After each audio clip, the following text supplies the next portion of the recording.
Pessoal, nesse vídeo eu vou mostrar para vocês as configurações que eu utilizo para poder gerar as imagens 3D aqui no Revit.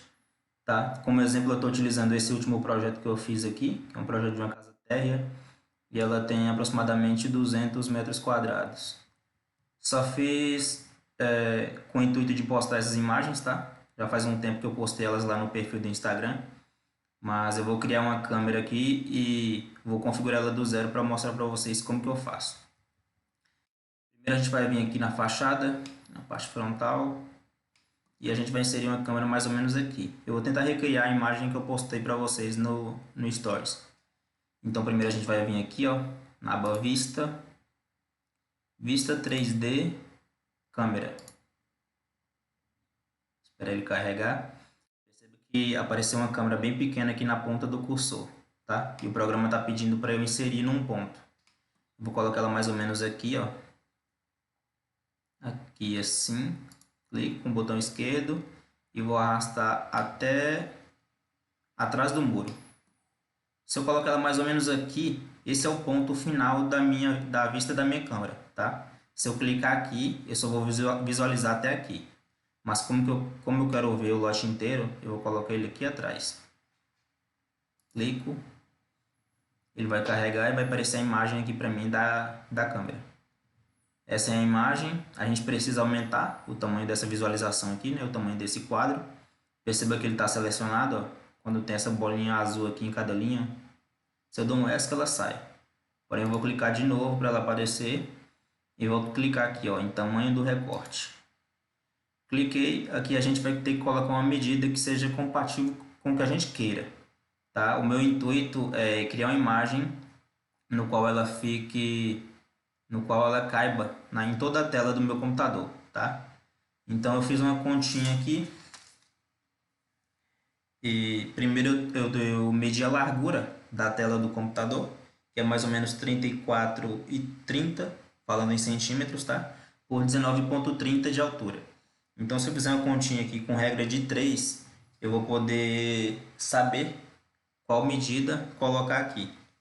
E pelo cálculo, eu vou utilizar aqui como exemplo 354 milímetros por 199 de altura. Esse vai ser os meus valores. Vou aplicar, ver que ela aumentou de tamanho, ó. Vou dar um OK. Veja só, ficou bem maior, ficou num tamanho legal. Veja que o quadro ainda está selecionado, ó. Eu vou colocar o meu cursor em cima e vai aparecer uma cruz. Eu posso clicar, segurar e arrastar para poder posicionar esse quadro melhor na imagem. Vou trazer um pouquinho mais para cá. Aí. Com isso feito, eu vou partir agora para a renderização, né, para a configuração da câmera. Vou dar um ESC aqui para poder sair e vou clicar em RR, ou então eu venho aqui em cima, ó, nesse bule, renderizar. Clico, o Revit vai mostrar essa abinha de renderização para mim. E é aqui que eu faço a configuração para poder gerar a imagem 3D. Antes de tudo, a gente costuma colocar uma configuração bem simples para poder simplesmente fazer os testes, né? A gente primeiro insere os materiais nas paredes, enfim, todos os materiais que a gente precisa a gente insere no projeto para depois vir fazer os testes aqui na renderização. Essa configuração eu costumo fazer no modo rascunho, que é o modo mais simples. E aqui eu mudo aqui, ó, impressora 300 dpi. Essa é a configuração que eu utilizo para poder gerar as imagens de teste. Mas eu vou mostrar para vocês aqui a forma final, tá? Como eu renderizo essas imagens para poder mostrar para o cliente. Normalmente eu deixo na média 600 dpi, tá? O restante das configurações daqui para baixo é o mesmo para teste e para render final. Então o que vai mudar é basicamente isso. Essa aqui é a configuração que eu utilizo, média 600 dpi. Aqui em iluminação, o programa pergunta o que eu quero renderizar, o que eu quero captar na imagem. Então como eu estou fora da casa, eu vou escolher uma dessas três opções aqui, de exterior. A primeira é sol apenas, ou seja, ele vai captar só a luz do sol. O segundo, o sol é artificial, ele vai captar as luzes do sol e das luminárias que eu inseri dentro do projeto. Então é isso aqui que eu quero. A de baixo é somente artificial, tá? Então vou clicar aqui, ó, exterior, sol e artificial. Cliquei aqui, ó, configurações do sol, vou clicar nessas três setinhas aqui. E aqui que eu vou configurar questão da posição do sol. Essas três primeiras opções aqui, ó, eu posso escolher o horário que eu quero que meu render aconteça, tá? Mas a que eu mais utilizo é essa aqui, ó, iluminação. Isso para render diurno, tá? Então vou escolher dentre duas opções, sol de cima à direita, sol de cima à esquerda. Você vai fazer os testes aqui e escolher a melhor opção que dá mais qualidade para o seu render, tá? Aqui em azimuth e altitude eu vou alterar somente a posição do sol, tá? E aqui no plano de chão é o nível que ele considera dentre esses valores aqui. Então vou aplicar, vou escolher sol de cima à esquerda, vou aplicar e OK. Aqui em plano de fundo eu não costumo deixar o padrão do Revit, tá?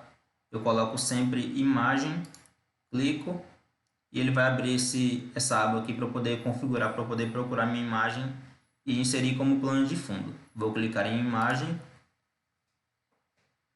vou procurar aqui no meu computador o arquivo de imagem que eu vou utilizar. Vai ser essa imagem aqui, ó. Vou abrir. Ele vai colocar no quadro aqui para mim. E tem algumas opções aqui para poder escolher. Tamanho original, ele mostra só o céu, esticar, largura e altura. Eu vou deixar nessa opção aqui que fica melhor, eu acredito. Aqui eu posso alterar, eu posso mover essa imagem para o lado, ó. Se aumentar eu movo mais ainda.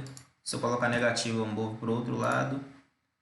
Mas não é esse aqui que eu quero, eu vou deixar zero. A altura eu posso alterar também, ó. Posso diminuir a altura colocando o sinal de menos. Mas eu vou deixar zerado aqui também por enquanto. Dou um OK para sair. Aqui em ajustar a posição, normalmente eu mexo quando eu concluo o render, tá? Eu posso fazer isso aqui antes ou depois. Mas basicamente é isso. Vou clicar em renderizar. Dependendo da qualidade da sua máquina, esse processo de renderização pode durar bem menos, tá? Quando a gente utiliza uma qualidade muito alta para render, esse processo pode demorar horas, dependendo da qualidade da sua máquina. Mas, para mim, utilizando a minha máquina e utilizando essa configuração, o render demora em torno de 50 minutos a 1 hora mais ou menos. Isso vai depender bastante do seu prazo, do prazo de entrega do projeto para o cliente. Se você tem muito tempo, você pode colocar uma qualidade melhor aqui e entregar um render com uma qualidade mais alta, tá? Mas se você precisa entregar em menos tempo, você pode utilizar essa configuração aqui, que você não vai demorar muito tempo para você concluir o render e o resultado a gente tem uma boa qualidade. Então eu vou pausar o vídeo aqui, pessoal, e volto para mostrar para vocês o resultado. Concluído aqui o processo de renderização, durou até menos tempo do que eu comentei com vocês, durou 37 minutos 33 segundos, mas a gente tem que lembrar que existe uma diferença de tempo entre o render da parte externa e da parte interna. Normalmente na parte de dentro demora um pouco mais, tá? Porque o programa precisa captar mais detalhes, inclusive os pontos de luz demandam um pouco mais de tempo para poder ser renderizado, tá? Então na parte interna demora um pouco mais que na parte externa. Vou clicar aqui para fechar. Lembrando que tudo depende da sua máquina, da qualidade dela. Para mim demorou 37 minutos esse render aqui. Vou fechar. Aqui, como eu falei para vocês, no final eu posso ajustar a exposição. Ó. Perceba que a imagem está um pouco fria, digamos assim. Eu posso dar uma tonalidade mais amarelada para ela ficar um pouco mais quente. Ó. Eu venho aqui em ajustar a exposição. Em saturação eu costumo mudar, não é todas as vezes, tá? Eu coloco normalmente 1,10 e no ponto branco eu coloco 7.000. Tá? 6.500, eu vou aumentar 500. 7.000, venho aqui e clico em aplicar. A diferença na imagem vai ser pouca, mas vocês vão perceber, tá? Percebi que ela ficou com um tom mais amarelado. Vou deixar dessa forma aqui, vou clicar em OK. E depois, no fim, eu venho em exportar. Clico. Vou escolher a pasta para salvar, tá? Vou deixar na área de trabalho para poder mostrar para vocês. Aqui eu renomeio da forma que eu quiser. Eu escolho o tipo de imagem. Normalmente eu utilizo ou JPG ou PNG, tá? Qualquer uma das duas.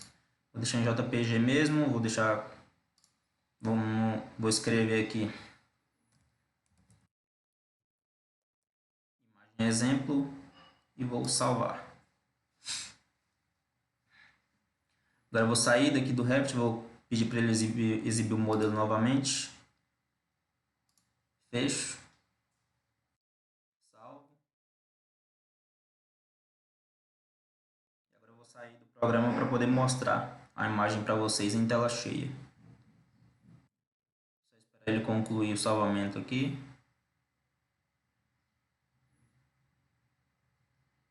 Esse notebook aqui ele possui uma placa de vídeo, tá, pessoal? E um processador mais novo, então o processo de renderização não é tão demorado. O antigo que eu tinha não possuía placa e o processador era bem inferior e demorava bem mais esse processo de renderização. Salvei aqui, vou sair do Revit.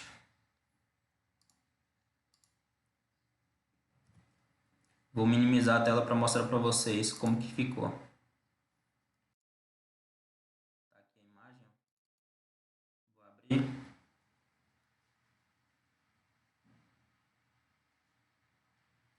Tá aqui o resultado do render. Com uma boa qualidade. Deixa eu mostrar em tela cheia. Eu tinha comentado com vocês sobre a questão do tamanho do quadro. Quando a gente personaliza o quadro para poder visualizar ele em um ângulo maior, justamente para isso, para ela caber certinho aqui. Aqui ficou uma parte bem fina em branco, quase que imperceptível. Eu poderia, ao invés de ter usado 354 milímetros, eu poderia utilizar 355 ou 356 de largura, para a gente não ter esse probleminha aqui do lado. Tá, então era isso. Qualquer dúvida vocês podem me mandar uma mensagem, que se caso eu puder eu vou ajudar vocês, tá?